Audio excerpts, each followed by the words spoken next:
Kahibaw mo nga 41 ka Cebu-based graduates ang nakatop sa November 2025 Nurses Licensure Examination? Mao ba?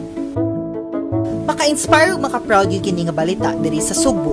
Inspiring kay gikan ni sila sa lain-laing eskwelahan sa Cebu ug ang 8 pa gyud ang nakasulod diretso sa rank 5 with 93% rating. Pero dili ra na. Napay laing 33 ka mga top-notchers nga nakasulod sa top 6 hangtod sa top 10. Dako kaayog saka ang Cebu karon. Gikan na sa 12 top-notchers last year, karon 41 na. Bisan pa man nga na-move ang maong exam gikan sa November 4 to 5 ngadto sa November 6 to 7 tungod sa bagyong Tino, mipakita gihapon ang mga Sugbuanon sa ilahang kurso nga makapasar sa maong exam.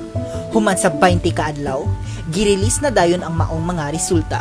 Sa tibuok nasod, 40,692 ang nakapasar sa 45,192 takers. Mao ba?